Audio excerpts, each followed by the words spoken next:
अगर भोजपुरी अभी भी बोली है तो ये तो शर्म की बात है। तो इस बारे में आपके जनरेशन के बच्चे अगर नहीं सोचे तो अंतर मेरे लिए वो है कि आपके दादा नाना ने तो नहीं सोचा, आप भी नहीं सोच रहे हो, तो मतलब आप स्टैग्नेंट हो, एक ही जगह हो। तो वो मेरे लिए दुख की बात है। या फिर सोनपुर मेला में नंगा नाच आपके परदादा और आपके पूर्वज के समय में भी हुआ। अगर आपने नहीं सोचा कि अब पढ़े लिखे समाज होने के बाद अब सरकारीकरण से भी तावल डांस होता है कि नहीं। मैं सोनपुर मेला में जहां मैं छठ गाती हूँ एक मंच पे, उसी के दूसरे दो तीन तंबू के उधर पीछे नंगा नाच होता है कि नहीं? सोनपुर में हाँ होता है ना? बात सही है, ये सही है कि नहीं? सही है। तो ये बात मुझे क्यों करना पड़ रहा है? ये बात कोई भोजपुरिया क्यों नहीं बोल रहा है?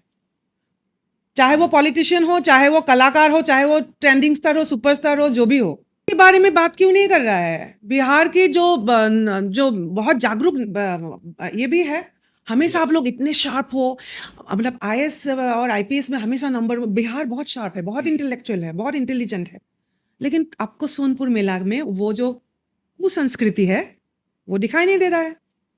भूपेन हजारिका जो मैंडेला दिख गए, इसलिए कल्पना को भी सोनपुर दिख रहा है। हाँ। कहीं ना कहीं ये लिंक होता है।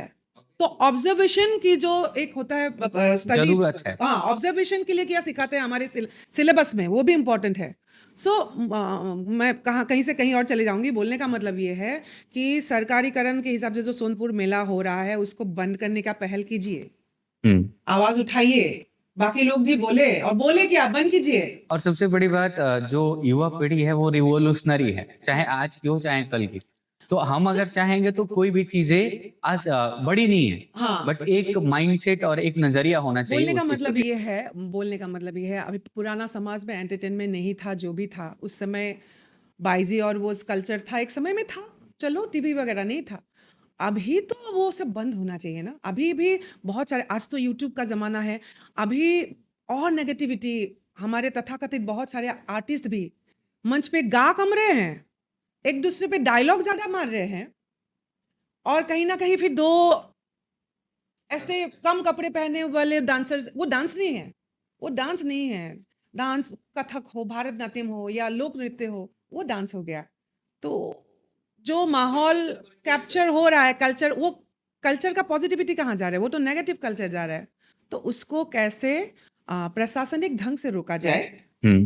तो मॉडर्न, आपने जो अंतर पूछा ना, तो मॉडर्न अभी जो भी है, अभी की पीढ़ी ये सब सोचे भी, और उसको प्रैक्टिकली आईएएस आईपीएस बनने के बाद प्रैक्टिकली करें समाज में। ऐसा नहीं कि सैलरी लेके बैठे रहें। ये चेंज होना चाहिए। और मुझे अगर पूछोगे, फिर मुझे पूछोगे आप कोई इंटरव्यू में कि एबीपी न्यूज़ या कहाँ मैं गई थी, आपका शुरुआत का सवाल ये होगा कि सैया जी दिलवा मांगले में आपको सब कुछ का मतलब नहीं। अरे शर्म करो, सोनपुर मेला में देखो।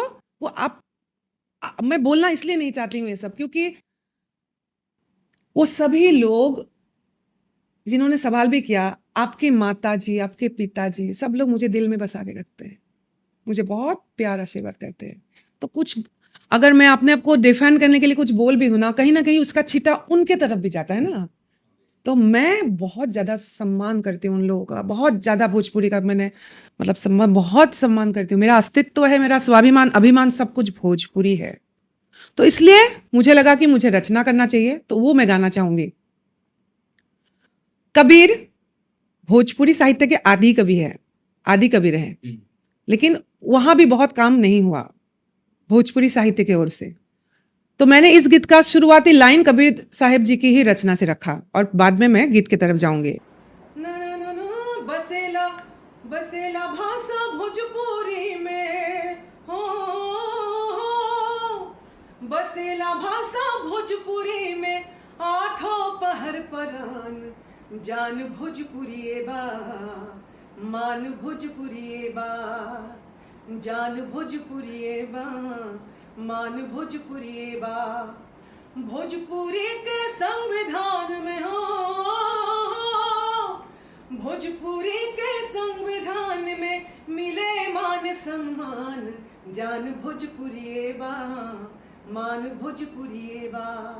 ये सबके लिए एक बहुत बड़ा संदेश है, जो भोजपुरी माटी से बिलोंग करते हैं और जो भोजपुरी को अपनी भाषा समझते हैं।